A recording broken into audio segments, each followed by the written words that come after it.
Good morning. Today is Tuesday, the 16th day of Iyar. Last night we counted 31 days of the Omer. And today we are completing chapter 48 that discusses the Memale Kol Almin and Soivev Kol Almin, the two ways Hashem animates the world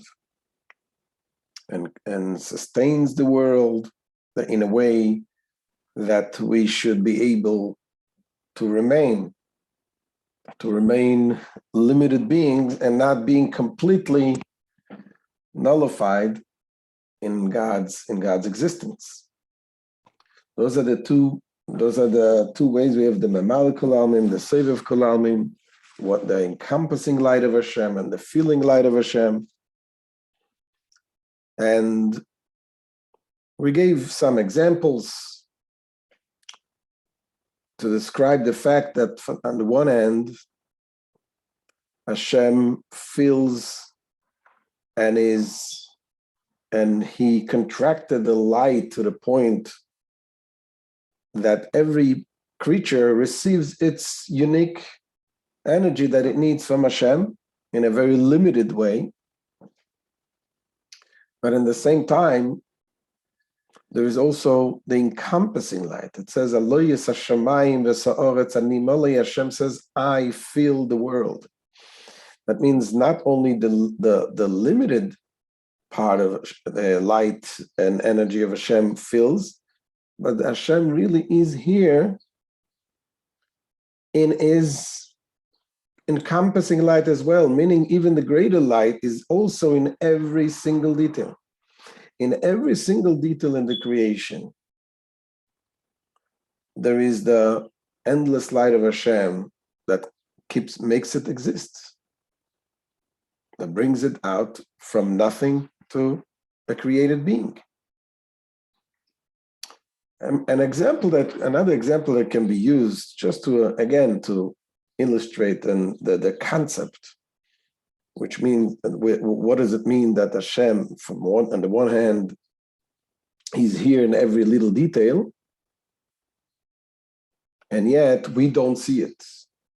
That means even the endless light of Hashem, the Or HaSoivev, the encompassing light, is also in every little detail, but we don't see it. So an example that can be used is also using the very example of an example, meaning that sometimes a teacher is trying to relay a message, a deep message to a student, to a child. But obviously the child is not in the level of understanding the depth of the message. So what is used, you use a metaphor, use an example. And sometimes the teacher just tells a story. It tells a story to the child. Now, when the teacher tells this story to the child, what does the child hear? The child hears a nice story. But the teacher, when he tells the story, the teacher himself has all of the depth that the message that he's trying to relate to the student is in that story.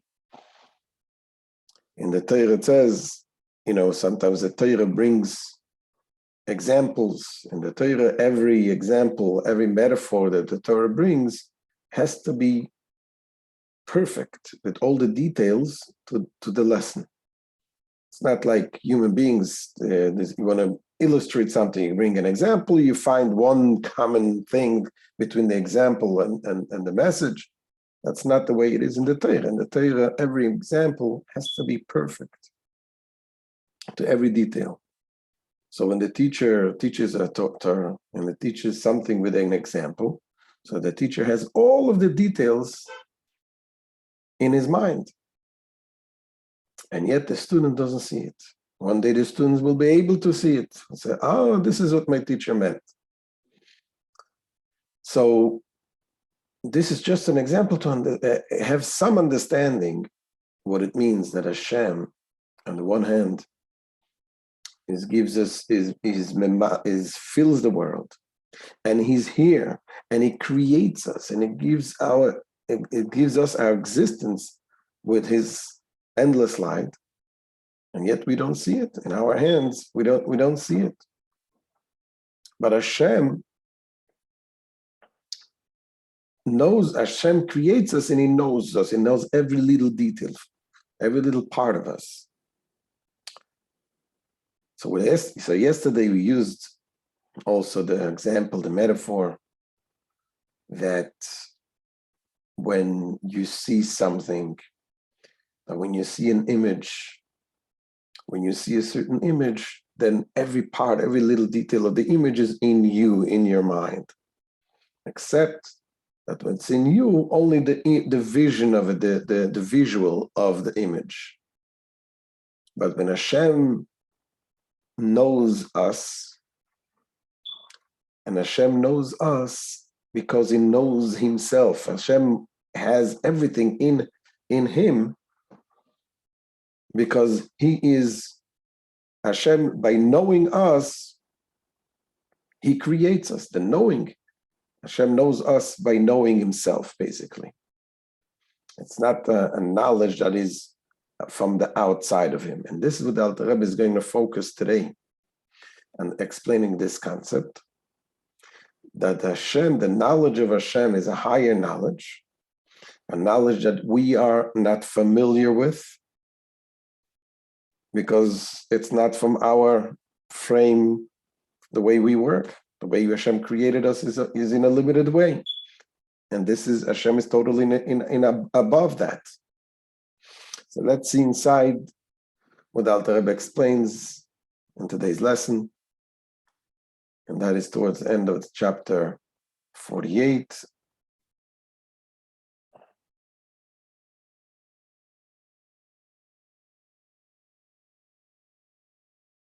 Says the Alter Rebbe.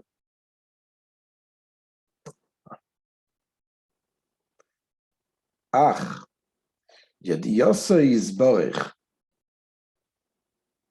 ameyuchedes b'mehusoi ve'atzmosoi.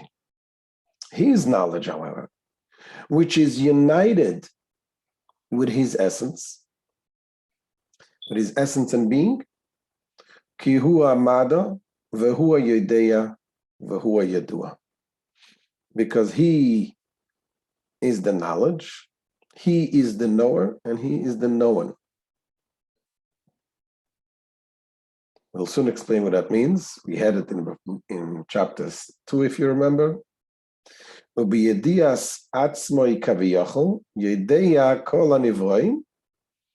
knowing himself, as it were, he knows all created beings.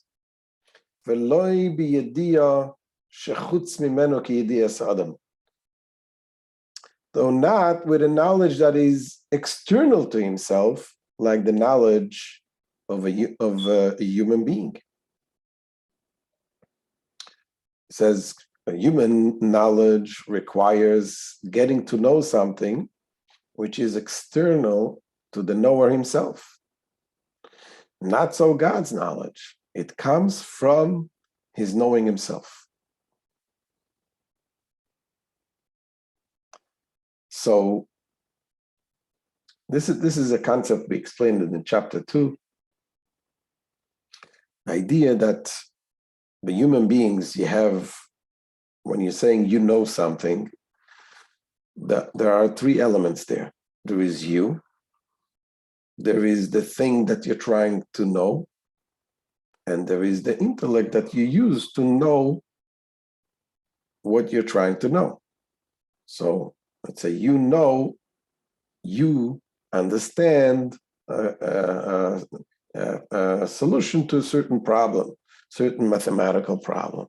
So there is the problem, there is you, and there's the brain that you use to understand it.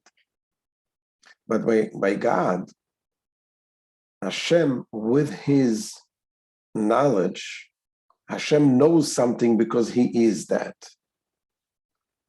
So it's like knowing yourself, feeling pain. It's like nobody has to tell you that something hurts you. You feel it yourself. But this is only an example to understand. Obviously, we're talking about a much deeper level of oneness, the Achdus Hashem, the oneness of God, how everything is Him. So do you understand it? Probably not, because I don't understand it either. And the Alter Rebbe continues to tell us that don't worry about it, the fact that you don't understand it, because, as the Rambam says, we cannot understand this. Because that's not the way our system works. This is beyond our understanding. But we understand that we don't understand. We understand the way Hashem, that the way Hashem works is much, much beyond and greater than our mind works. Continues the Alter Rebbe.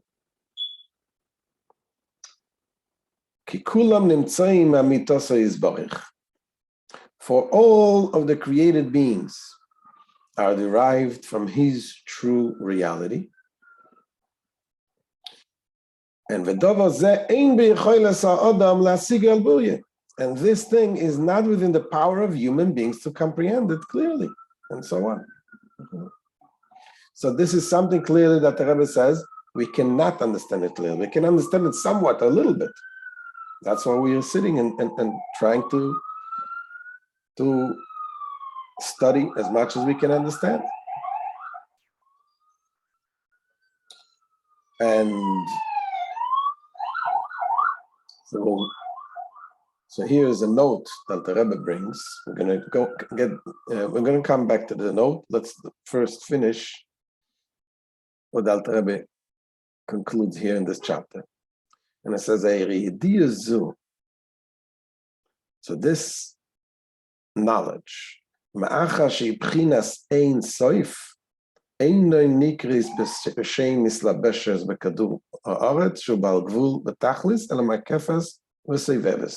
so this knowledge is, since it is of an infinite order, therefore it's not described as clothing itself in the orb of the earth, which is finite and limited, while God's knowledge is limitless. But what is this knowledge called? It says, Elamakefes v'seiveves. This is but encircling and encompassing it. And when we're saying it's encircling and encompassing, it doesn't mean physically, obviously. And it doesn't mean that it's not in every detail. It is encircling and encompassing. It is from our perspective. Because we are limited, and that great infinite knowledge of Hashem or light of Hashem is not clothing in us. It is encircling us. But yet, in the same time, it fills every single detail, because that is what brings us to being. And that knowledge makes us existing. Like we said, Hashem knowing us makes us. It says, even though this knowledge embraces its entire thickness and interior in actual reality. It says, unlike the knowledge of a human being, which encompasses only the image of an object and not its reality, as we said before, when you know something in your mind. But God's knowledge embraces the object in actual reality, because God, knowing it, creates it. As it says here, and thereby giving it existence ex nihilo. He brings the existence of everything from nothingness to something to be a created being by knowing it. So creation does not come about from the minute glimmer of godliness found within the object. What does that mean? We explained earlier that you have the light of Hashem, which comes in a very reduced, minute way after the tzimtzum, after the contraction. So the creation does not come about from that light, which sustains it only at the inanimate and vegetation level, but from the supernal knowledge that encompasses and encircles it. And although this knowledge is responsible for the object's existence, it is still described as encompassing, for inasmuch as the knowledge is infinite, while the created being is finite, this knowledge is unable to clothe itself within the created being.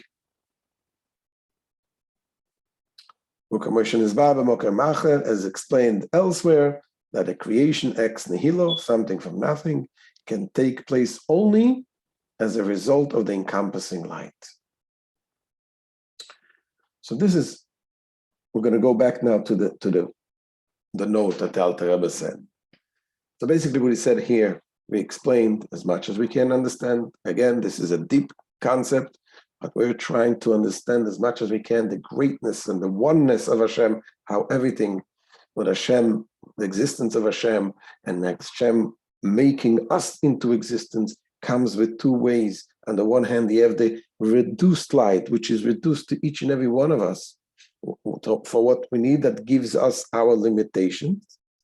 But in the same time, our very existence comes from the encompassing light, the light that is beyond our capabilities. And that light is also in every single part of us. And as the Rambam explained, this is when we're going back now to the note, what the Rebbe says. The Rambam explained that Hashem's knowledge is not like our knowledge. Now we have, as we said before, we have ourselves, we have the object that we understand, the subject matter, and we have our intellect. We understand through our intellect.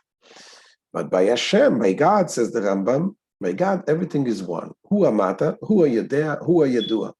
He's the knowledge, he's the one who knows, and he's the subject matter, the yedua. That's a statement from the Maimonides. So there were great sages that disagreed with the Maimonides, and they said, one of them being the Maharal of Prague, he said, how could you say about God that he's the knowledge, he's the knower? God is not about knowledge. Knowledge limits something. God is way above knowledge. So he said, one of the things he mentions there, he says, we don't say, when we're referring to God, we don't say Aseichel Baruch Hu, the intellect, blessed be he. We say Akadosh Baruch Hu, the Holy One, blessed be he. What is holy? The definition of holiness is aloof, separated, elevated. He's aloof, above all this concept. So of knowledge and knowing. So that's what some of the sages they objected to the Rambam's definition, saying that he's the knowledge and he's the knower. And the Alter Rebbe here in the note, what we're going to read, he says that the Hasidus and the Kabbalah, the sages of Kabbalah agreed with the Rambam, but they agreed also with the Maharal. Like the famous story, guy says, you're right, and you're both right, everybody's right. And what the Rambam, so the Hasidus in Kabbalah explains, the way the Alter Rebbe says, is when the Rambam is saying about God, that he's the knowledge, he's the knower, and he's the knowing, he's referring to the way God himself already reduced his light and went through the tzimtzum, the contraction, and it got some definitions in the world of Atzilus, meaning, we described in the past the four spiritual worlds. Atzilus is like the highest world, the world of emanation that is still one with God himself. So when we're talking about after the Tzimtzum, then we can refer to God as He's the knower and He's the knowledge, because this is after God already reduced His light to the point that it can receive a definition of knowledge and knowing and knowledge and so on. But what the Maharal is saying, that when we refer to God with knowledge, it's like defining Him, is also right. Because here we're talking about lifnei tzimtzum, before the contractions. Before the God's contracting, then is beyond any definition. That is what the Alter Rebbe and the Hasidus reconcile between the Maharal and the Rambam. So let's see inside. I'm going to go back to this note. It says, Kamoshe Kosov Rambam Zechroine Levacha, as the Rambam Maimonides of blessed memory has written, that God is the knowledge, and no one is known.